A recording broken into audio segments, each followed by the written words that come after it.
Hello ಗೆಳೆಯರೇ, ಹೊಸ ವಿಡಿಯೋಗೆ ಸ್ವಾಗತ. ಇವತ್ತು ನಾವು ಇತ್ತೀಚೆಗೆ ರಿಲೀಸ್ ಆಗಿರುವ ತಮಿಳಿನ ಕ್ರೈಮ್ ಥ್ರಿಲ್ಲರ್ ಮೂವಿ ಆಗಿರುವಂತಹ ಜೆಂಟಲ್ ವುಮೆನ್ ಅನ್ನೋ ಮೂವಿನ ಎಕ್ಸ್ಪ್ಲೈನ್ ಮಾಡ್ತಾ ಇದ್ದೀವಿ. ಈ ಮೂವಿಯ ಒನ್ಲೈನ್ ಸ್ಟೋರಿ ಹೇಳಬೇಕು ಅಂದ್ರೆ, ಪೂರ್ಣಿ ಅನ್ನೋ ಮಹಿಳೆ ಅವಳ ಗಂಡನ ಜೊತೆಯಲ್ಲಿ ಖುಷಿಯಾಗಿ ಸಂಸಾರ ಮಾಡ್ತಾ ಇರ್ತಾಳೆ. ಹೀಗಿದ್ದಾಗ ಒಂದಿನ ಪೂರ್ಣಿ ತಂಗಿ ದೀಪಿಕಾ ಪೂರ್ಣಿ ಮನೆಗೆ ಬರ್ತಾಳೆ. ದೀಪಿಕಾ ಪೂರ್ಣಿ ಮನೆಗೆ ಬಂದ ಮೇಲೆ ಪೂರ್ಣಿಯ ಗಂಡನಿಗೆ ಏನಾಯ್ತು, ಪೂರ್ಣಿ ದೀಪಿಕಾ ಬಂದ ದಿನದಿಂದ ಎಂತ ಕಷ್ಟವನ್ನ ಎದುರಿಸಬೇಕಾಯ್ತು, ಕಡೆಗೆ ಪೂರ್ಣಿ ಅವಳ ಪ್ರಾಬ್ಲಮ್ ಇಂದ ಹೊರಗೆ ಬರೋಕೆ ಆಯ್ತಾ ಅಂತ ನಾವು ಮೂವಿ ನೋಡ್ತಾ ತಿಳ್ಕೊಳ್ಳೋಣ. ಬನ್ನಿ ವಿಡಿಯೋ ಶುರು ಮಾಡೋಣ. ಮೂವಿಯ ಮೊದಲ 30 ನಿಮಿಷ ನಾರ್ಮಲ್ ಆಗಿ ಹೋಗ್ತಾ ಇರುತ್ತೆ. ದೀಪಿಕಾ ಪೂರ್ಣಿಯ ಮನೆಗೆ ಬಂದಾಗ ಈ ಮೂವಿಯ ನಿಜವಾದ ಕತೆ ಶುರು ಆಗುತ್ತೆ. ಸ್ವಲ್ಪ ಪೇಷನ್ಸ್ ಇಂದ ಪೂರ್ತಿ ವಿಡಿಯೋ ನೋಡಿ. ಮೂವಿಯ ಮೊದಲನೇ ಸೀನಲ್ಲಿ ನಮಗೆ ಚೆನ್ನೈನ ಒಂದು ಅಪಾರ್ಟ್ಮೆಂಟ್ ಅಲ್ಲಿರೋ ಒಂದು ಫ್ಲಾಟ್ ನ ತೋರಿಸ್ತಾರೆ. ಆ ಮನೆಯಲ್ಲಿ ನಮಗೆ ಪೂರ್ಣಿ ಅನ್ನೋ ಮಹಿಳೆಯನ್ನ ತೋರಿಸ್ತಾರೆ. ಪೂರ್ಣಿ ಬೆಳಿಗ್ಗೆ ಬೇಗ ಎದ್ದು ಸ್ನಾನ ಮಾಡಿಕೊಂಡು ದೇವರಿಗೆ ಪೂಜೆ ಮಾಡಿ ನಾಷ್ಟ ಮಾಡೋಕೆ ಶುರು ಮಾಡ್ತಾಳೆ. ಪೂರ್ಣಿಯ ಗಂಡ ಅರವಿಂದ್ ಎದ್ದು ಸ್ನಾನ ಮಾಡಿಕೊಂಡು ದೇವರ ಪೂಜೆ ಮಾಡಿ ಮುಗಿಸ್ತಾನೆ. ಪೂರ್ಣಿಗೆ ಅರವಿಂದ್ ಜೊತೆ ಮದುವೆಯಾಗಿ ಕೇವಲ 3 ತಿಂಗಳು ಕಳೆದಿರುತ್ತೆ. ಪೂರ್ಣಿ ಇಡ್ಲಿ ವಡೆ ಮಾಡ್ಕೊಂಡು ತಂದು ಅರವಿಂದ್ಗೆ ಕೊಡ್ತಾಳೆ. ಅರವಿಂದ್ ಇನ್ನೇನು ನಾಷ್ಟ ಮಾಡ್ಬೇಕು, ಅಷ್ಟರಲ್ಲಿ ಯಾವುದೋ ಕಾಲ್ ಬರುತ್ತೆ. ಅರವಿಂದ್ ಪೂರ್ಣಿಗೆ ಕ್ಲೈಂಟ್ ಕಾಲ್ ಮಾಡ್ತಾ ಇದ್ದಾರೆ, ನಾಷ್ಟ ಎತ್ತಿಟ್ರು ಬಂದ್ ತಿಂತೀನಿ ಅಂತ ಹೇಳಿ ಈಚೆ ಹೋಗ್ತಾನೆ. ಆದರೆ ಅವನು ಕಾರ್ ಕೀ ಮರ್ತಿರ್ತಾನೆ. ಅದನ್ನ ಪೂರ್ಣಿ ತಂದ್ಕೊಡ್ತಾಳೆ.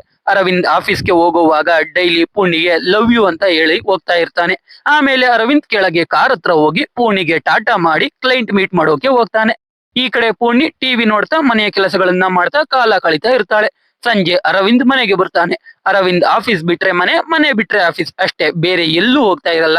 ಅರವಿಂದ್ ಪೂರ್ಣಿನ ತುಂಬಾ ಚೆನ್ನಾಗಿ ನೋಡ್ಕೊಳ್ತಾ ಇರ್ತಾನೆ. ಇಬ್ರು ಲೈಫ್ ಕೂಡ ಯಾವಾಗ್ಲೂ ಹ್ಯಾಪಿಯಾಗೇ ಇರುತ್ತೆ.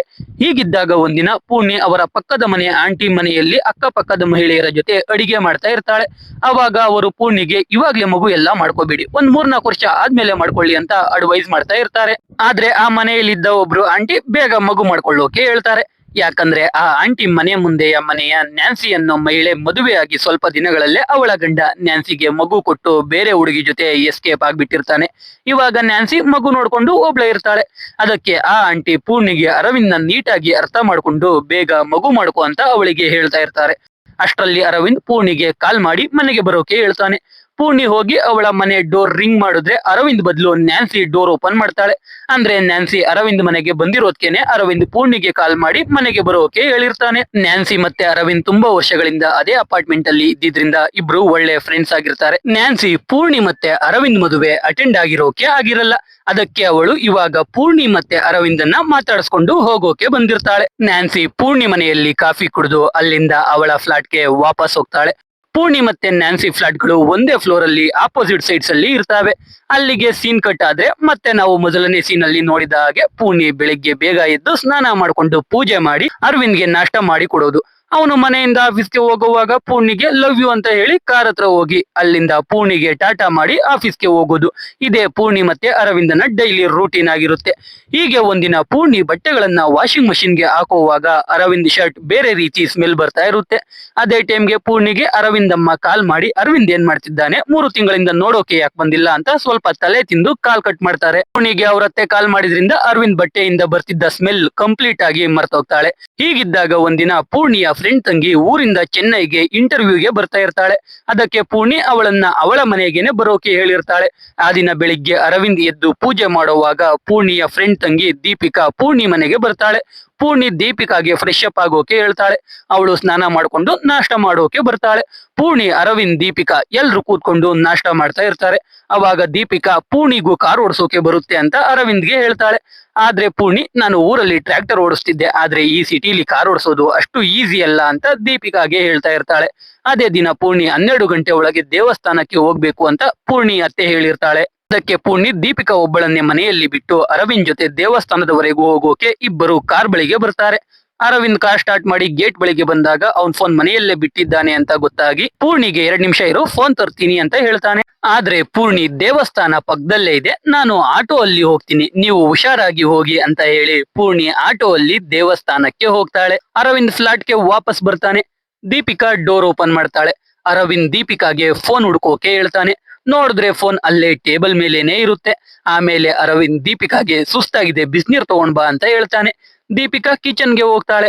ಅರವಿಂದ್ ಟಿವಿ ಆನ್ ಮಾಡಿ ಶೂ ಬಿಚ್ಚಿ ನಿಧಾನವಾಗಿ ಕಿಚನ್ಗೆ ಬರ್ತಾನೆ. ಅರವಿಂದ್ ಕಿಚನ್ಗೆ ಬಂದು ದೀಪಿಕಾನ ಕೆಟ್ಟ ದೃಷ್ಟಿಯಲ್ಲಿ ನೋಡ್ತಾ ಅವಳ ಹಿಂದೆ ಬಂದು ನಿಂತ್ಕೋತಾನೆ. ದೀಪಿಕಾಗೆ ಅವಳ ಹಿಂದೆ ಅರವಿಂದ್ ನಿಂತಿರೋದು ಗೊತ್ತಿಲ್ಲದೆ ಹಿಂದೆ ತಿರುಗ್ತಾಳೆ. ದೀಪಿಕಾ ಅರವಿಂದ್ ನ ನೋಡಿ ಗಾಬರಿಯಾಗಿ ಬಿಸಿ ನೀರನ್ನ ಅರವಿಂದ್ ಮುಖಕ್ಕೆ ಎರಚಿ ಬಿಡ್ತಾಳೆ. ಅರವಿಂದ್ ಅಲ್ಲೇ ಕಾಲು ಜಾರಿ ಸ್ಲ್ಯಾಬ್ ನ ಕಲ್ಲಿಗೆ ತಲೆ ಹೊಡ್ಕೊಂಡು ಅಲ್ಲೇ ಕೆಳಗೆ ಬೀಳ್ತಾನೆ. ಅಲ್ಲಿಗೆ ಸೀನ್ ಕಟ್ ಮಾಡ್ತಾರೆ. ನೆಕ್ಸ್ಟ್ ಸೀನ್ ಅಲ್ಲಿ ಪೂರ್ಣಿ ಅಪಾರ್ಟ್ಮೆಂಟ್ ಬಳಿಗೆ ಬಂದಾಗ ಅರವಿಂದ್ ಕಾರ್ ಇನ್ನು ಗೇಟ್ ಬಳಿನೇ ಇರುತ್ತೆ. ಅವಳು ಮನೆಗೆ ಬಂದು ನೋಡಿದ್ರೆ ಅರವಿಂದ್ ಕಿಚನ್ ಅಲ್ಲಿ ಬಿದ್ದಿರ್ತಾನೆ. ಅಲ್ಲೇ ದೀಪಿಕಾ ಅಳ್ತಾ ಕೂತಿರ್ತಾಳೆ. ದೀಪಿಕಾ ಪೂರ್ಣಿಗೆ ಏನೇನಾಯ್ತು ಅಂತ ಹೇಳ್ತಾಳೆ. ಅದೇ ಟೈಮ್ಗೆ ಅರವಿಂದ್ಗೆ ಆನಾ ಅನ್ನೋ ಒಂದು ನಂಬರ್ ಇಂದ ಕಾಲ್ ಬರುತ್ತೆ. ಅದನ್ನ ಪೂರ್ಣಿ ರಿಸೀವ್ ಮಾಡ್ತಾಳೆ. ನೋಡಿದ್ರೆ ಒಂದು ಹುಡುಗಿ ಅರವಿಂದ್ ಅನ್ಕೊಂಡು ಏರ್ಪೋರ್ಟ್ ಬಳಿಗೆ ಬೇಗ ಬಾ ಅಂತ ಹೇಳ್ತಾ ಇರ್ತಾಳೆ. ಆ ಹುಡುಗಿ ಮಾತಾಡಿದ್ದು ಕೇಳಿಸ್ಕೊಂಡ ಪೂರ್ಣಿಗೆ ಅರವಿಂದ್ ಆ ಹುಡುಗಿ ಜೊತೆ ಅಕ್ರಮ ಸಂಬಂಧ ಇಟ್ಕೊಂಡಿದ್ದಾನೆ ಅಂತ ಗೊತ್ತಾಗುತ್ತೆ. ಆಮೇಲೆ ಅರವಿಂದ್ ಫೋನ್ ಅನ್ಲಾಕ್ ಮಾಡಿ ಅರವಿಂದ್ ಆ ಹುಡುಗಿ ಜೊತೆ ಮಾಡಿರೋ ಮೆಸೇಜಸ್ ನೋಡ್ತಾಳೆ. ಅದ್ರಲ್ಲಿ ಇಬ್ರು ಲವ್ ಯು ಟು ಅಂತ ಎಲ್ಲ ವಾಯ್ಸ್ ನೋಟ್ ಕಳಿಸ್ಕೊಂಡಿರ್ತಾರೆ. ಅದೇ ಟೈಮ್ಗೆ ಕೆಳಗೆ ಬಿದ್ದಿದ್ದ ಅರವಿಂದ್ಗೆ ಎಚ್ಚರ ಆಗುತ್ತೆ. ಅರವಿಂದ್ ಕಣ್ ಬಿಡ್ತಿದ್ದ ಹಾಗೆ ಪೂರ್ಣಿ ಅಲ್ಲೇ ಇದ್ದ ಕುಡ್ಲು ತಗೊಂಡು ಒಂದು ಸೆಕೆಂಡ್ ಕೂಡ ಯೋಚನೆ ಮಾಡದೆ ಅರವಿಂದ್ ಕತ್ತನ್ನ ಕುಯ್ದೇ ಬಿಡ್ತಾಳೆ. ಈ ಸೀನ್ ನೋಡುವಾಗ ಮಾತ್ರ ನಾನಂತೂ ಶಾಕ್ ಆಗೋದೆ. ಆ ರೀತಿ ಇದೆ. ಆಮೇಲೆ ಪೂರ್ಣಿ ಮುಖ ತೊಳ್ಕೊಂಡು ಅರವಿಂದ್ ಬಾಡಿನ ಏನ್ ಮಾಡೋದು ಅಂತ ಯೋಚನೆ ಮಾಡ್ತಾ ಇರ್ತಾಳೆ. ಅಷ್ಟರಲ್ಲಿ ಸೆಕ್ಯೂರಿಟಿ ಗಾರ್ಡ್ ಬಂದು ಗೇಟ್ ಹತ್ರ ಇರೋ ಕಾರ್ನ ಸರಿಯಾಗಿ ಪಾರ್ಕ್ ಮಾಡೋಕೆ ಹೇಳ್ತಾನೆ. ಕಾರ್ ಸರಿಯಾಗಿ ಓಡಿಸೋಕೆ ಬರಲ್ಲ ಅಂತ ಹೇಳ್ತಿದ್ದ ಪೂರ್ಣಿ ಕಾರ್ನ ರಿವರ್ಸ್ ಅಲ್ಲೇ ಬಂದು ಪರ್ಫೆಕ್ಟ್ ಆಗಿ ಪಾರ್ಕ್ ಮಾಡ್ತಾಳೆ. ಆಮೇಲೆ ಪೂರ್ಣಿ ಫ್ರಿಡ್ಜ್ ಓಪನ್ ಮಾಡಿ ಅರವಿಂದ್ ಬಾಡಿನ ಫ್ರಿಡ್ಜ್ ಒಳಗೆ ಹಾಕ್ತಾಳೆ. ಆಮೇಲೆ ಏನು ಹಾಗೆ ಇಲ್ಲ ಅನ್ನೋ ತರ ಜ್ಯೂಸ್ ಮಾಡ್ಕೊಂಡು ಕುಡಿತಾಳೆ. ಇದನ್ನೆಲ್ಲ ನೋಡ್ತಾ ದೀಪಿಕಾ ಶಾಕ್ ಆಗೋಗಿರ್ತಾಳೆ. ಹೀಗೆ ಆ ದಿನ ಕಳೆಯುತ್ತೆ. ಮಾರನೇ ದಿನ ಪೂರ್ಣಿ ದೀಪಿಕಾಗೆ ಇಂಟರ್ವ್ಯೂಗೆ ಹೋಗೋಕೆ ರೆಡಿ ಆಗೋಕೆ ಹೇಳ್ತಾಳೆ. ದೀಪಿಕಾ ಗಾಬರಿಯಲ್ಲಿ ಪೂರ್ಣಿಗೆ ಪೊಲೀಸರಿಗೆ ಎಲ್ಲಾ ವಿಷಯ ಹೇಳ್ಬಿಡೋಣ ಅಂತ ಹೇಳ್ತಾಳೆ. ಆದರೆ ಪೂರ್ಣಿ ದೀಪಿಕಾಗೆ ನೀನು ಇಂಟರ್ವ್ಯೂ ಮುಗಿಸ್ಕೊಂಡು ಊರಿಗೆ ಹೋಗು, ಈ ವಿಷಯ ನಾನ್ ನೋಡ್ಕೊಳ್ತೀನಿ ಅಂತ ಹೇಳ್ತಾಳೆ. ದೀಪಿಕಾ ಇಂಟರ್ವ್ಯೂಗೆ ಹೋಗೋಕೆ ರೆಡಿ ಆಗ್ತಾಳೆ. ಆವಾಗ ಅರವಿಂದನ್ನ ಹುಡಿಕೊಂಡು ನ್ಯಾನ್ಸಿ ಪೂರ್ಣಿ ಮನೆಗೆ ಬರ್ತಾಳೆ. ನ್ಯಾನ್ಸಿಗೆ ಪೂರ್ಣಿ ಅರವಿಂದ್ ಕೆಲಸ ಇದೆ ಅಂತ ಹೊರಗಡೆ ಹೋಗಿದ್ದಾರೆ, ಬರೋದು 3 ದಿನ ಆಗುತ್ತಂತೆ ಅಂತ ಹೇಳ್ತಾಳೆ. ಇದನ್ನ ಕೇಳ್ತಾ ನ್ಯಾನ್ಸಿ ಡೌಟ್ ಅಲ್ಲೇ ಅವಳ ಫ್ಲಾಟ್ ಕಡೆ ಹೋಗ್ತಾಳೆ. ಆಮೇಲೆ ಪೂರ್ಣಿ ದೀಪಿಕಾನ ಕರ್ಕೊಂಡು ಇಂಟರ್ವ್ಯೂಗೆ ಹೋಗ್ತಾಳೆ. ಇಂಟರ್ವ್ಯೂ ಆದ್ಮೇಲೆ ದೀಪಿಕಾನ ಬಸ್ ಸ್ಟಾಪ್ ಅಲ್ಲಿ ಬಿಟ್ಟು ಹುಷಾರಾಗಿ ಮನೆಗೆ ಹೋಗು, ಇದನ್ನೆಲ್ಲ ನಾನ್ ನೋಡ್ಕೊಳ್ತೀನಿ ಅಂತ ಹೇಳ್ತಾಳೆ. ಮಾರನೇ ದಿನ ಪೂರ್ಣಿಗೆ ಅವರ ಪಕ್ಕದ ಫ್ಲಾಟ್ ಆಂಟಿ ಕಾಲ್ ಮಾಡಿ ಅರವಿಂದ್ ಬಗ್ಗೆ ವಿಚಾರಿಸ್ತಾರೆ. ಯಾಕಂದ್ರೆ ಕಾರ್ ಪಾರ್ಕಿಂಗ್ ಲಾಟ್ ಅಲ್ಲೇ ಇರುತ್ತಲ್ಲ ಅದಕ್ಕೆ. ಅವಾಗ್ಲೂ ಪೂರ್ಣಿ ಅರವಿಂದ್ ಕೆಲಸದ ಮೇಲೆ ಹೊರಗಡೆ ಹೋಗಿದ್ದಾರೆ ಅಂತ ಸುಳ್ಳು ಹೇಳ್ತಾ ಮ್ಯಾನೇಜ್ ಮಾಡ್ತಾಳೆ. ಅವಾಗ ಪೂರ್ಣಿ ಮನೆಗೆ ಆನಾ ಅನ್ನೋ ಒಂದು ಹುಡುಗಿ ಬರ್ತಾಳೆ. ಆನಾ ಪರ್ಫ್ಯೂಮ್ ಸ್ಮೆಲ್ ಇಂದ ಪೂರ್ಣಿಗೆ ಅರವಿಂದ್ ಶರ್ಟ್ ಸ್ಮೆಲ್ ನೆನಪಾಗಿ ಅರವಿಂದ್ ಅಕ್ರಮ ಸಂಬಂಧ ಇಟ್ಕೊಂಡಿರೋದು ಆನಾ ಜೊತೆನೆ ಅಂತ ಗೊತ್ತಾಗುತ್ತೆ. ಪೂರ್ಣಿ ಆನಾನ ಮನೆ ಒಳಗೆ ಕರೆದು ಕುಡಿಯೋಕೆ ನೀರ್ ಕೊಡ್ತಾಳೆ. ಇಲ್ಲಿ ಆನಾ ಪೂರ್ಣಿಗೆ ಅರವಿಂದ್ ಕ್ಲೈಂಟ್ ಅಂತ ಪರಿಚಯ ಮಾಡ್ಕೊಳ್ತಾಳೆ. ಅರವಿಂದ್ ಒಬ್ಬ LIC ಏಜೆಂಟ್ ಆಗಿದ್ರಿಂದ ಇನ್ಶೂರೆನ್ಸ್ ರಿನ್ಯೂವಲ್ ಮಾಡಿಸ್ಬೇಕು, ಅರವಿಂದ್ ಯಾವಾಗ ಬರ್ತಾರೆ ಅಂತ ಕೇಳ್ತಾಳೆ. ಅದಕ್ಕೆ ಪೂರ್ಣಿ ಅರವಿಂದ್ ಕೆಲಸದ ಮೇಲೆ ಹೊರಗಡೆ ಹೋಗಿದ್ದಾರೆ, ಬರೋದು 3 ದಿನ ಆಗುತ್ತಂತೆ ಅಂತ ಹೇಳಿ ಅಲ್ಲಿಂದ ಆನಾನ ಕಳಿಸಿ ಬಿಡ್ತಾಳೆ. ಆನಾಗೆ ಪೂರ್ಣಿಗೆ ಅವ್ರ ಸಂಬಂಧದ ವಿಷಯ ಗೊತ್ತಾಗಿರ್ಬೋದು ಅಂತ ಡೌಟ್ ಶುರು ಆಗುತ್ತೆ. ಅಲ್ಲಿಂದ ಆನಾ ಅರವಿಂದ್ ಫ್ರೆಂಡ್ ದಿನೇಶ್ನ ಹೋಗಿ ಮೀಟ್ ಆಗ್ತಾಳೆ. ಅವನಿಗೂ ಅರವಿಂದ್ ಬಗ್ಗೆ ಗೊತ್ತಿರಲ್ಲ. ಇವಾಗ ಆನಾ ಅರವಿಂದ್ಗೆ ಏನಾಗಿದೆ ಅಂತ ಗೊತ್ತಾಗದೆ ಪೂರ್ಣಿ ಅಪಾರ್ಟ್ಮೆಂಟ್ ಹತ್ರನೇ ರಾತ್ರಿ ಆದ್ರೂ ಕಾಯ್ತಾ ಇರ್ತಾಳೆ. ಪೂರ್ಣಿಗೆ ಆನಾ ವೇಟ್ ಮಾಡ್ತಾ ಇರೋದು ಗೊತ್ತಾಗಿ ಅರವಿಂದ್ ಫೋನ್ ಇಂದಾನೆ ಕಾಲ್ ಮಾಡಿ ಆನಾಗೆ ವೇಟ್ ಮಾಡಿದ್ರೆ ಏನು ಯೂಸ್ ಆಗಲ್ಲ, ನಿಮ್ ಜೀವನ ನೋಡ್ಕೊಳ್ಳಿ ಅಂತ ಹೇಳ್ತಾಳೆ. ಆದ್ರೆ ಆನಾ ಟೈರ್ ಪಂಚರ್ ಆಗಿದೆ, ಅದಕ್ಕೆ ಇಲ್ಲೇ ನಿಂತಿದ್ದೆ ಅಂತ ಸುಳ್ಳು ಹೇಳ್ತಾಳೆ. ಅದಕ್ಕೆ ಪೂರ್ಣಿ ಹಾಗಿದ್ರೆ ಮನೆಗೆ ಬನ್ನಿ, ನಾನು ಕೂಡ ಬಾರ್ಬಿಕ್ಯೂ ಚೆನ್ನಾಗೆ ಮಾಡ್ತೀನಿ ಅಂತ ಹೇಳ್ತಾಳೆ. ಪೂರ್ಣಿ ಹೀಗೆ ಹೇಳೋಕೆ ಕಾರಣ ಅಂದ್ರೆ ಅರವಿಂದ್ ಆನಾಗೆ ಬಾರ್ಬಿಕ್ಯೂ ಮಾಡಿ ಕೊಡ್ತಾ ಇರ್ತಾನೆ. ಅದಕ್ಕೆ ಅರವಿಂದ್ ತಾಯಿಗೂ ಆನಾ ಮತ್ತೆ ಅರವಿಂದ್ ವಿಷಯ ಗೊತ್ತಿರುತ್ತೆ. ಅಂದ್ರೆ ಆನಾ ಮತ್ತೆ ಅರವಿಂದ್ಗೆ ಮದುವೆ ಆಗೋ ಮುಂಚೆಯಿಂದಾನು ಪ್ರೀತಿ ಮಾಡ್ತಾ ಇರ್ತಾರೆ. ಅರವಿಂದ್ ಅವನ ತಾಯಿ ಫೋರ್ಸ್ ಮಾಡಿದ್ಕೆ ಆನಾನ ಬಿಟ್ಟು ಪೂರ್ಣಿನ ಮದುವೆ ಆಗಿರ್ತಾನೆ. ಆದ್ರೂ ಅವನಿಗೆ ಪೂರ್ಣಿ ಇಷ್ಟ ಇರಲ್ಲ. ಇಷ್ಟ ಇರೋ ತರ ನಾಟಕ ಆಡ್ತಾ ವೀಕೆಂಡ್ ಆದ್ರೆ ಆನಾ ಜೊತೆ ಟೈಮ್ ಸ್ಪೆಂಡ್ ಮಾಡ್ತಾ ಇರ್ತಾನೆ. ಅರವಿಂದ್ ಪೂರ್ಣಿಗೆ ಡೈವರ್ಸ್ ಕೊಟ್ಟು ಆನಾನ ಮದುವೆ ಆಗಬೇಕು ಅಂತ ಅನ್ಕೊಂಡಿರ್ತಾನೆ. ಈ ಕಡೆ ಪೂರ್ಣಿ ಗಂಡನ ಕೊಲೆ ಮಾಡಿ ಆರಾಮಾಗಿ ಪೇಸ್ಟ್ರಿ ಕೇಕ್ ತಿಂತಾ ಕೂತಿರ್ತಾಳೆ. ಮಾರನೇ ದಿನ ಆನಾ ಡೈರೆಕ್ಟ್ ಸ್ಟೇಷನ್ಗೆ ಹೋಗಿ ಅರವಿಂದ್ ಮಿಸ್ ಆಗಿರೋ ಕಂಪ್ಲೇಂಟ್ ಕೊಡ್ಬೇಕು ಅಂತ ಅನ್ಕೊಂಡು ಸ್ಟೇಷನ್ಗೆ ಹೋಗ್ತಾಳೆ. ಆದ್ರೆ ಅವಳು ಆ ರೀತಿ ಕಂಪ್ಲೇಂಟ್ ಕೊಡೋಕೆ ಆಗದೆ ಅರವಿಂದ್ ದುಡ್ಡು ತಗೊಂಡು 3 ಡೇಸ್ ಇಂದ ಕಾಣಿಸ್ತಾ ಇಲ್ಲ ಅಂತ ಹೇಳ್ತಾಳೆ. ಆ ಸ್ಟೇಷನ್ CI ದುಡ್ಡು ಕೊಟ್ಟಿರೋದಕ್ಕೆ ಪ್ರೂಫ್ ಇದ್ಯಾ ಅಂದ್ರೆ ಆನಾ ನನಗೆ ದುಡ್ಡು ಮುಖ್ಯ ಅಲ್ಲ, ಅರವಿಂದ್ ಅವರು ಕಾಣಿಸ್ತಾ ಇಲ್ಲ, ಅವ್ರ ಮನೆಗೂನು ಹೋಗಿದ್ದೆ, ಅವ್ರ ಹೆಂಡತಿ 3 ಡೇಸ್ ಅಲ್ಲಿ ಬರ್ತಾರೆ ಅಂದ್ರು, 3 ಡೇಸ್ ಆದ್ರೂ ಬಂದಿಲ್ಲ ಅಂತ ಹೇಳ್ತಾಳೆ. ಅದಕ್ಕೆ CI ಅರವಿಂದ್ ಮಿಸ್ ಆಗಿದ್ರೆ ಅವ್ರ ಹೆಂಡತಿ ಕಂಪ್ಲೇಂಟ್ ಕೊಡ್ತಾರೆ, ನೀವ್ ಯಾಕೆ ಟೆನ್ಷನ್ ತಗೋತೀರಾ, ನಿಮ್ ದುಡ್ಡು ಕೊಟ್ಟಿರೋದಕ್ಕೆ ಏನಾದ್ರು ಎವಿಡೆನ್ಸ್ ಇದ್ರೆ ಕಂಪ್ಲೇಂಟ್ ಕೊಡಿ ಅಂತ ಹೇಳ್ತಾನೆ. ಆನಾ ಸುಮ್ನೆ ಎದ್ದು ಹೋಗ್ತಾಳೆ. ಆದ್ರೂ ಫಾರ್ಮಾಲಿಟಿಗೆ ಅಂತ CI ಕಾನ್ಸ್ಟೇಬಲ್ ಜೊತೆ ಪೂರ್ಣಿ ಮನೆಗೆ ಹೋಗ್ತಾನೆ. ಪೂರ್ಣಿ ಆ CI ಊರಿನ ಕಡೆಯವರೇ ಆಗಿರ್ತಾಳೆ. ಅದಕ್ಕೆ ಪೂರ್ಣಿ ಹೇಳಿದ್ನೆಲ್ಲ ಆ CI ನಂಬ್ತಾನೆ. ಅಲ್ಲಿ ಪೂರ್ಣಿ ಅವರಿಗೆ ಕುಡಿಯೋಕೆ ನೀರ್ ಕೊಡ್ತಾಳೆ. CI ಐಸ್ ಕ್ಯೂಬ್ಸ್ ಕೇಳ್ತಾನೆ. ಸರಿ ಅಂತ ಪೂರ್ಣಿ ಮೇಲೆ ಹೇಳ್ತಾಳೆ. ಅವಾಗ ಅವಳಿಗೆ ತಲೆ ಸುತ್ತಿದ ಹಾಗೆ ಆಗಿ ಅಲ್ಲೇ ಕೂತ್ಕೋತಾಳೆ. ಸಿಐ ಮತ್ತೆ ಕಾನ್ಸ್ಟೇಬಲ್ ಸುಮ್ನೆ ಅಲ್ಲಿಂದ ಹೋಗ್ಬಿಡ್ತಾರೆ. ಆಮೇಲೆ ಸಿಐ ಆನಾಗೆ ಪೂರ್ಣಿ ಮನೆಯಲ್ಲಿ ಎಲ್ಲ ಸರಿಯಾಗಿದೆ, ಇನ್ನೊಂದ್ ಸ್ವಲ್ಪ ದಿನ ವೇಟ್ ಮಾಡಿ ಅರವಿಂದ್ ಬರ್ಬಹುದು ಅಂತ ಹೇಳಿ ಕಳಿಸ್ತಾನೆ.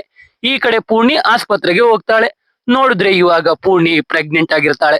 ಪೂರ್ಣಿ ಆಸ್ಪತ್ರೆಯಲ್ಲಿ ಇದ್ದಾಗ ಸಿಐ ಮತ್ತೆ ಕಾಲ್ ಮಾಡಿ ಮನೆ ಹತ್ರ ಬರೋಕೆ ಹೇಳ್ತಾನೆ. ಪೂರ್ಣಿ ಮನೆ ಹತ್ರಕ್ಕೆ ಹೋದಾಗ ಸಿಐ ಅರವಿಂದ್ ನಂಬರ್ ಇಸ್ಕೊಂಡು ಕಾಲ್ ಮಾಡ್ತಾರೆ. ಸ್ವಿಚ್ ಆಫ್ ಅಂತ ಬರುತ್ತೆ. ಅವಾಗ ಪೂರ್ಣಿ ಅರವಿಂದ್ ಕೆಲ್ಸದ ಮೇಲೆ ಹೊರಗಡೆ ಹೋದ್ರೆ ನನಗೆ ಅವರು ಕಾಲ್ ಮಾಡಲ್ಲ, ಏನಾಯ್ತು ಅಂತ ಕೇಳ್ತಾಳೆ. ಅವಾಗ ಸಿಐ ಅರವಿಂದ್ ಕಾರ್ ಚೆಕ್ ಮಾಡೋಕೆ ಹೋಗ್ತಾರೆ. ಕಾರಲ್ಲಿ ಅರವಿಂದ್ ಮೊಬೈಲ್ ಸಿಗುತ್ತೆ. ಸಿಐ ಪೂರ್ಣಿ ಜೊತೆ ಮಾತಾಡೋಕೆ ಕಾನ್ಸ್ಟೇಬಲ್ಸ್ ಗಳನ್ನ ಕರ್ಕೊಂಡು ಪೂರ್ಣಿ ಫ್ಲಾಟ್ಗೆ ಹೋಗ್ತಾರೆ. ಪೂರ್ಣಿ ಮನೆಗೆ ಪೊಲೀಸರು ಬಂದಿರೋದು ನ್ಯಾನ್ಸಿಗೆ ಗೊತ್ತಾಗಿ ಪೂರ್ಣಿ ಮನೆಗೆ ಬಂದು ಅವಳು ಪೊಲೀಸರಿಗೆ ಆವಾಜ್ ಆಗ್ತಾಳೆ. ಒಂಟಿ ಹೆಣ್ಣು ಇರೋ ಮನೆಗೆ ಲೇಡೀಸ್ ಕಾನ್ಸ್ಟೇಬಲ್ ಇಲ್ದೆ ಹೇಗ್ ಬಂದಿದ್ದೀರಾ, ವಾರಂಟ್ ಇದ್ಯಾ ಅಂತ ಕೇಳ್ತಾಳೆ. ಅದಕ್ಕೆ ಪೊಲೀಸರು ಸುಮ್ನೆ ಎದ್ದು ಅಲ್ಲಿಂದ ಹೋಗ್ತಾರೆ. ನ್ಯಾನ್ಸಿ ಪೂರ್ಣಿಗೆ ನಾನಿದ್ದೀನಿ, ಏನೇ ಸಹಾಯ ಬೇಕು ಅಂದ್ರೆ ನನ್ನ ಕೇಳು ಅಂತ ಹೇಳಿ ಅವಳ ಫ್ಲಾಟ್ಗೆ ಹೋಗ್ತಾಳೆ. ಇವಾಗ ಅರವಿಂದ್ ಫೋನ್ ಇಂದ ಸಿಐಗೆ ಆನಾ ಮತ್ತೆ ಅರವಿಂದ್ ರಿಲೇಶನ್ಶಿಪ್ ವಿಷಯ ಎಲ್ಲ ಗೊತ್ತಾಗಿರುತ್ತೆ. ಈ ಕಡೆ ನೋಡಿದ್ರೆ ಆನಾ ಡೈರೆಕ್ಟ್ ಕಮಿಷನರ್ಗೆ ಕಂಪ್ಲೇಂಟ್ ಕೊಟ್ಟಿರ್ತಾಳೆ. ಜೊತೆಗೆ ಲಾಯರ್ ಕರ್ಕೊಂಡು ಸ್ಟೇಷನ್ಗೆ ಬಂದಿರ್ತಾಳೆ. ಅಲ್ಲಿ ಸಿಐ ಪೂರ್ಣಿ ಕಂಪ್ಲೇಂಟ್ ಕೊಟ್ರೆ ನಾವು ರಿಜಿಸ್ಟರ್ ಮಾಡ್ಕೋತೀವಿ ಅಂತ ಹೇಳ್ತಾ ಇರ್ತಾರೆ. ಅವಾಗ ಅಲ್ಲಿಗೆ ಅಸಿಸ್ಟೆಂಟ್ ಕಮಿಷನರ್ ಬಂದು ಸಿಐಗೆ ಬೈದು ಪೂರ್ಣಿನ ಸ್ಟೇಷನ್ಗೆ ಕರ್ಸೋಕೆ ಹೇಳ್ತಾನೆ. ಈ ಅಸಿಸ್ಟೆಂಟ್ ಕಮಿಷನರ್ಗೆ ಹೆಣ್ಮಕ್ಳು ಜಾಸ್ತಿ. ಅವನು ಪೂರ್ಣಿನ ಇನ್ವೆಸ್ಟಿಗೇಟ್ ಮಾಡ್ತಾನೆ. ಆದ್ರೆ ಪೂರ್ಣಿ ಅದೇ ಹಳೆ ಕತೆ ಹೇಳಿ ನನ್ ಗಂಡ ತುಂಬಾ ಒಳ್ಳೆಯವರು, ಅವರಿಗೂ ಆನಾಗೂ ಯಾವುದೇ ಸಂಬಂಧ ಇರಲ್ಲ, ಅವ್ರು ಬಂದು ಹೇಳಿದ್ರೆ ಮಾತ್ರ ನಾನು ಅದನ್ನೆಲ್ಲ ನಂಬೋದು ಅಂತ ಡವ್ ಮಾಡಿ ಅಸಿಸ್ಟೆಂಟ್ ಕಮಿಷನರ್ ಇಂದ ಎಸ್ಕೇಪ್ ಆಗ್ತಾಳೆ. ಈ ಕಡೆ ಆನಾಗೆ ಅವಳ ಫ್ರೆಂಡ್ ಅರವಿಂದ್ ನ ಮರ್ತು ಮೂವ್ ಆನ್ ಆಗೋಕೆ ಹೇಳ್ತಾಳೆ. ಆದ್ರೆ ಆನಾ ಅರವಿಂದ್ ನ ಬಿಟ್ಟು ಇರೋಕೆ ಆಗಲ್ಲ ಅಂತ ಹೇಳ್ತಾ ಇರ್ತಾಳೆ. ಅವಾಗ ಅಸಿಸ್ಟೆಂಟ್ ಕಮಿಷನರ್ ಆನಾಗೆ ಕಾಲ್ ಮಾಡಿ ಪೂರ್ಣಿನ ವಿಚಾರಿಸ್ತೆ. ಅವಳ ಮೇಲೆ ಯಾವುದೇ ಡೌಟ್ ಇಲ್ಲ, ಸಂಜೆ ಫ್ರೀ ಇದ್ರೆ ಸಿಗೋಣ, ಕೇಸ್ ಬಗ್ಗೆ ಡಿಸ್ಕಸ್ ಮಾಡೋಕೆ ಅಂತ ಹೇಳ್ತಾನೆ. ಆನಾ ಸರಿ ಅಂತ ಹೇಳ್ತಾಳೆ. ಅದೇ ದಿನ ರಾತ್ರಿ ಆನಾ ಮತ್ತೆ ಪೂರ್ಣಿ ಮನೆಗೆ ಹೋಗ್ತಾಳೆ. ಅಲ್ಲಿ ಪೂರ್ಣಿ ಆನಾಗೆ ಅರವಿಂದ್ ನನಗೆ ಮೋಸ ಮಾಡಿ ನಿಮ್ ಜೊತೆ ಇದ್ನೋ, ನಿಮ್ಗೆ ಮೋಸ ಮಾಡಿ ನನ್ ಜೊತೆ ಇದ್ನೋ ಗೊತ್ತಿಲ್ಲ, ಆದ್ರೆ ನಾನು ಇವಾಗ ಅರವಿಂದ್ ಬಗ್ಗೆ ನಿಮ್ಗೆ ಏನು ಹೇಳೋಕೆ ಆಗಲ್ಲ ಅಂತ ಹೇಳ್ತಾಳೆ. ಅವಾಗ ಆನಾ ಪೂರ್ಣಿಗೆ ನಾನು ಇಲ್ಲಿಗೆ ನಿಮಗೆ ಏನೋ ಹೇಳೋಕೆ ಅಂತ ಬಂದೆ ಅಂತ ಹೇಳ್ತಾ ಆನಾ ಕೂಡ ಪ್ರೆಗ್ನೆಂಟ್ ಅಂತ ರಿವೀಲ್ ಮಾಡ್ತಾಳೆ. ಆಮೇಲೆ ಆನಾ ಪೂರ್ಣಿಗೆ ನಿಮ್ ಸಂಸಾರಕ್ಕೆ ನಾನು ಅಡ್ಡ ಬರಲ್ಲ, ಆದ್ರೆ ಒಂದೇ ಒಂದ್ಸಲ ನಾನು ಅರವಿಂದ್ ಜೊತೆ ಮಾತಾಡ್ಬೇಕು ಅಂತ ಹೇಳಿ ಅಲ್ಲಿಂದ ಅವಳ ಮನೆಗೆ ಹೋಗ್ತಾಳೆ. ಅವಾಗ ಆನಾ ಮನೆಗೆ ಅಸಿಸ್ಟೆಂಟ್ ಕಮಿಷನರ್ ಬರ್ತಾನೆ. ಅವನು ಕೇಸ್ ಬಗ್ಗೆ ಮಾತಾಡೋಕೆ ಬಂದಿರಲ್ಲ, ಆನಾನ ಅತ್ಯಾಚಾರ ಮಾಡೋಕೆ ಬಂದಿರ್ತಾನೆ. ಅವನು ಆನಾ ಮೇಲೆ ಅತ್ಯಾಚಾರ ಮಾಡೋಕೆ ಟ್ರೈ ಮಾಡ್ತಾ ಇರ್ತಾನೆ. ಅಲ್ಲಿಗೆ ಸೀನ್ ಕಟ್ ಮಾಡ್ತಾರೆ. ನೆಕ್ಸ್ಟ್ ಸೀನ್ ಅಲ್ಲಿ ಪೂರ್ಣಿ ಆನಾ ಮನೆಗೆ ಬರ್ತಾಳೆ. ಅಲ್ಲಿ ಪೂರ್ಣಿ ಆನಾಗೆ ಅರವಿಂದ್ ನ ಕೊಲೆ ಮಾಡಿರೋ ವಿಷಯ ಹೇಳ್ತಾಳೆ. ಅದೇ ಟೈಮ್ಗೆ ಆನಾಗೆ ತಲೆ ಸುತ್ತಿದ ಹಾಗೆ ಆಗುತ್ತೆ. ಪೂರ್ಣಿ ನೀರ್ ತರೋಕೆ ಫ್ರಿಡ್ಜ್ ಓಪನ್ ಮಾಡ್ತಾಳೆ. ನೋಡಿದ್ರೆ ಫ್ರಿಡ್ಜ್ ಅಲ್ಲಿ ಅಸಿಸ್ಟೆಂಟ್ ಕಮಿಷನರ್ ಬಾಡಿ ಇರುತ್ತೆ. ಅಂದ್ರೆ ಅವನು ಆನಾ ಮೇಲೆ ಅತ್ಯಾಚಾರ ಮಾಡೋಕೆ ಹೋದಾಗ ಅವಳು ಅವಳ ಕೈಗೆ ಸಿಕ್ಕ ಚಾಕುಯಿಂದ ಅವನನ್ನ ಕೊಲೆ ಮಾಡಿರ್ತಾಳೆ. ಈ ವಿಷಯ ಪೂರ್ಣಿಗೆ ಗೊತ್ತಾಗಿ ಪೂರ್ಣಿ ಮತ್ತೆ ಆನಾ ಅಲ್ಲಿಂದ ಕಾರಲ್ಲಿ ಹೊರಡ್ತಾರೆ. ಅಲ್ಲಿಗೆ ಸೀನ್ ಕಟ್ ಆಗಿ ಕತೆ ಕೆಲವು ದಿನಗಳ ಮುಂದಕ್ಕೆ ಹೋಗುತ್ತೆ. ಒಬ್ಬ SI ಪೂರ್ಣಿ ಮನೆಗೆ ಬರ್ತಾನೆ. ಪೂರ್ಣಿ ಅತ್ತೆ ಡೋರ್ ಓಪನ್ ಮಾಡ್ತಾರೆ.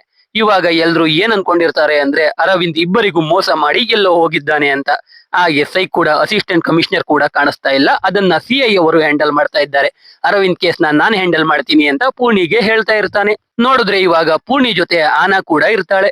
SI ಪೂರ್ಣಿ ಜೊತೆ ಮಾತಾಡ್ಕೊಂಡು ಅಪಾರ್ಟ್ಮೆಂಟ್ ಮುಂದೆ ಜೀಪ್ ಹತ್ರ ನಿಂತಿದ್ದಾಗ ಒಂದು ನಾಯಿ ಒಂದು ದೊಡ್ಡ ಮೂಳೆನ ಕಡಿತಾ ಇರುತ್ತೆ. ಆ SI ಆ ಮೂಳೆನ ನೋಡೋಕೆ ಆ ನಾಯಿ ಬಳಿಗೆ ಹೋಗ್ತಾನೆ. ಇಲ್ಲಿಗೆ ಸೀನ್ ಕಟ್ ಮಾಡಿ ಪೂರ್ಣಿ ರಾತ್ರಿ ವೇಳೆ ನಾಯಿಗಳಿಗೆ ಕುಕ್ಕರ್ ಅಲ್ಲಿ ಅನ್ನ ತಂದು ಹಾಕ್ತಾ ಇರೋದನ್ನ ತೋರಿಸ್ತಾ ಮೂವಿನ ಮುಗಿಸ್ತಾರೆ. ಇಲ್ಲಿ ಏನಾಗಿರುತ್ತೆ ಅಂದ್ರೆ ಪೂರ್ಣಿ ಅರವಿಂದ್ ಮತ್ತೆ ಅಸಿಸ್ಟೆಂಟ್ ಕಮಿಷನರ್ ಬಾಡಿನ ಕತ್ತರಿಸಿ ಬೇಯಿಸಿ ಪ್ರತಿದಿನ ನಾಯಿಗಳಿಗೆ ಹಾಕ್ತಾ ಇರ್ತಾಳೆ. ಇದನ್ನ ಸಿನಿಮಾ ಅಲ್ಲಿ ತೋರಿಸಿಲ್ಲ. ಈ ಮೂವಿ ನೋಡಿದ್ಮೇಲೆ ಎರಡು ರೀತಿ ಒಪಿನಿಯನ್ ಬರುತ್ತೆ. ಒಂದು ಪೂರ್ಣಿ ಮಾಡಿದ್ದು ಸರಿ ಅಂತ, ಇನ್ನೊಂದು ಪೂರ್ಣಿ ಮಾಡಿದ್ದು ತಪ್ಪು ಅಂತ. ಆದ್ರೆ ನನ್ಗನ್ಸಿದ್ದು ಪೂರ್ಣಿ ಮಾಡಿದ್ದು ತಪ್ಪು. ಅವಳ ಗಂಡ ಅವಳಿಗೆ ಮೋಸ ಮಾಡಿದ್ದು ಕೂಡ ತಪ್ಪೆ. ಆದರೆ ಅವನು ಯಾಕೆ ಮೋಸ ಮಾಡ್ದ ಅಂತ ಕೇಳದೆ ಕೊಲೆ ಮಾಡೋದು ಅದಕ್ಕಿಂತ ದೊಡ್ಡ ತಪ್ಪು. ಆಮೇಲೆ ಅದನ್ನ ಪೊಲೀಸರಿಂದ ಮುಚ್ಚಿಟ್ಟಿದ್ದು, ನಾಯಿಗಳಿಗೆ ಮಾಂಸ ಹಾಕಿದ್ದು. ಡೈರೆಕ್ಟರ್ ಈ ಮೂವಿಯಿಂದ ಏನ್ ಹೇಳೋಕೆ ಟ್ರೈ ಮಾಡ್ತಿದ್ದಾರೆ ಅಂತ ನನ್ಗಂತೂ ಅರ್ಥ ಆಗ್ಲಿಲ್ಲ. ಇಂಥ ಮೂವಿಗಳನ್ನ ನೋಡಿ ಎಷ್ಟೋ ಜನ ಹೆಂಡತಿಯರೋ ಗಂಡಂದಿರ್ನ ಕೊಲೆ ಮಾಡ್ತಾ ಇರೋದು. ಇದು ಮೂವಿ ನೋಡಿ ನನ್ಗನ್ಸಿದ್ದು. ಸೊ ಎಕ್ಸ್ಪ್ಲನೇಷನ್ ಕೇಳಿ ನಿಮ್ಗೆ ಅನ್ನಿಸ್ತು ಅಂತ ಕಮೆಂಟ್ ಮಾಡಿ. ವಿಡಿಯೋ ಇಷ್ಟ ಆಗಿದ್ರೆ ಲೈಕ್ ಮಾಡಿ, ಕಂಟೆಂಟ್ ಇಷ್ಟ ಆಗಿದ್ರೆ ಮಾತ್ರ ಸಬ್ಸ್ಕ್ರೈಬ್ ಮಾಡ್ಕೊಂಡು ಸಪೋರ್ಟ್ ಮಾಡಿ. ಮತ್ತೆ ಇನ್ನೊಂದು ಸೂಪರ್ ಆಗಿರೋ ವಿಡಿಯೋ ಜೊತೆ ಸಿಗ್ತೀನಿ. ಜೈ ಕರ್ನಾಟಕ.